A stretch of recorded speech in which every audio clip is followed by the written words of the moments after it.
நண்பர்களே, இன்னைக்கு ஞாயிற்றுக்கிழமை எங்கள் வீட்டில் மத்தியானம் என்ன சாப்பாடு பாருங்கள். நல்லா மட்டன் இருக்குது. மட்டன் ஞாயிற்றுக்கிழமை நல்லா மட்டன் எடுத்து சுக்கா பண்ணி வறுத்து வச்சுருந்து வரமாட்டேங்குது கரண்டி. மட்டன் இருக்குது, பார்த்துடுங்க எப்படி இருக்குது பார்த்துட்டு. டேஸ்ட்டு சூப்பர், நல்லா இருக்குது. ஃப்ரெஷ்ஷாக இருக்குது. கல்யாணம் ஆகிட்டு ரசம் போல் அப்படி பன்னு அடி இருக்குது. ரசம் உள்ள வேணும்னா ரசம், சாம்பார் இருக்குது. எத்தனை வெரைட்டிஸில் வச்சுருக்குன்னு பார்த்துருங்க. ஏதோ துறைக்க வீட்டில் வச்ச போலே இருக்குது. ரசம் இருக்குது,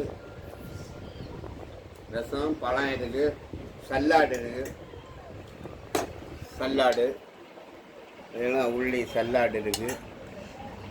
எல்லாம் டேஸ்ட்டாக இருக்கும், நல்லா டேஸ்ட்டாக இருக்கும். எல்லாம் நல்லா இருக்கும். பொரிச்ச மீன் நேற்று வாங்கின ஸ்லோப்பியா மீன், நல்லா மீன் இருக்குது. நல்லா இன்னும் கப்பை கிழங்கு இருக்குது, மரிச்சினி கிழங்கு இருக்குது, பல வித பாலப்பழம் ஜூஸ் இருக்குது.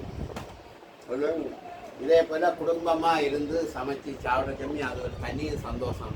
இன்னைக்கு ஞாயிற்றுக்கிழமை கூட போய்ட்டு எல்லா வேலைக்கும் நம்ம என்னென்ன காம்பினேஷன் பார்த்துருங்க.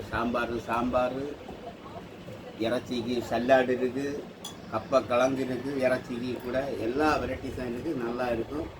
வாங்கலாம். நீங்களும் இதே போல் இது பிடிச்சிருந்தா லைக் பண்ணி ஒரு சப்ஸ்கிரைப் பண்ணுங்கள், அடுத்தவங்களுக்கு ஷேர் பண்ணுங்கள். ஓகே, இது எதுக்கு போடுவோன்னா இது ஒரு விழிப்புணர்வு போல். இந்த மாதிரி நீங்களும் குடும்பமாக இருந்து சேர்ந்துருந்து சாப்பிடச்சுமே ஒரு சந்தோஷமாக இருக்கும். நிசா அந்த பக்கம்தான் இருக்குது, அவள் தான் வீடியோ எடுத்துகிட்டு இருக்கா. அதனால் அவளை காணிக்க முடியலை. இருந்தாலும் அப்படி சாப்பிடும்போது ஒரு சந்தோஷம்தான். அதுக்கு தான் இந்த இதை போடுறது. நீங்கள் நினைப்பீங்க சும்மா சாப்பாடே போட்டுட்ருக்கோம், இது அதுக்கு இல்லை. மற்றவங்களும் பார்த்து இதை குடும்பமாக தின்னம்பா இதில் எவ்வளோ சந்தோஷம் கிடைக்குன்னு உள்ளதை அவங்களுக்கு வேண்டி தான் போடுவோம். சரியா? குறைந்த வருமானத்தில் நிறைய சாப்பாடு. இதை நீங்கள் ஹோட்டலில் போய் 100-300 ரூபாய் வாங்குறதுக்கு நம்மளே சொந்தமாக வாங்குவோம், 3 நேரம் சாப்பிட்றலாம். அதுக்காக தான் அந்த விழிப்புணர்வு. சரியா? ஓகே, பாய்.